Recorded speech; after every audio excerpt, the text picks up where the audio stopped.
Recipe వచ్చేసి కొబ్బరి చట్నీ అండి. కొబ్బరి చట్నీకి పచ్చిమిరపకాయలు తీసుకున్నాను. ఇట్లాగా ఒక 100 గ్రాముల పచ్చిమిరపకాయలు తొడియాలు తీసి పెట్టాను, ఒక టమాటా, ఒక కొబ్బరి చిప్ప. ఇప్పుడు మూకుడు పెట్టేసేసి నూనె పోసానండి. ఇందులో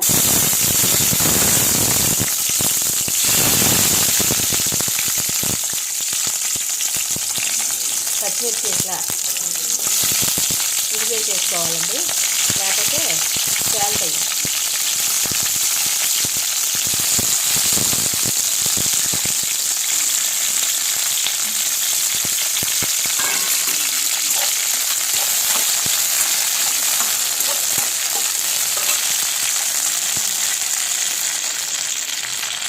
ఏం చేసుకోండి పచ్చిమిర్చి.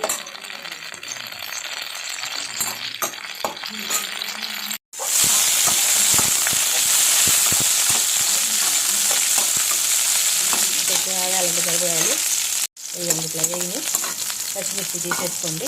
పచ్చిమిర్చి ఇట్లా మిక్సీ జార్లో తీసేసుకున్నామండి. ఇప్పుడు గిన్నెలో మూకుల్లో కొంచెం నూనె పోసి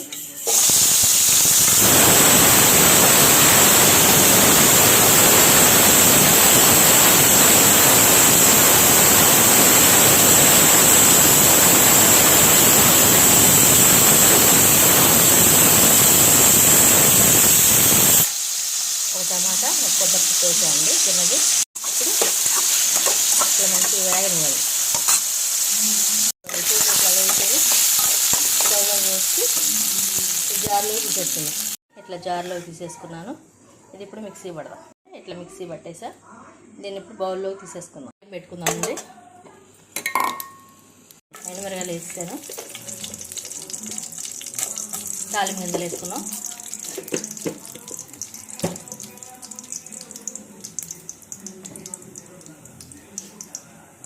రెండు వెల్లుల్లిపాయ రెబ్బలు వేగుతున్నాయి చూడండి. ఇక 2 వెల్లుల్లిపాయ రెబ్బలు, కొంచెం కరివేపాకు,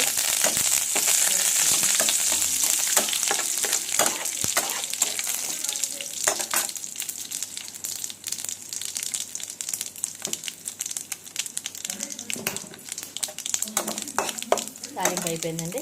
ఇప్పుడు ఇది మొత్తం తాలింపు ఇందులో వేసేస్తున్నాం.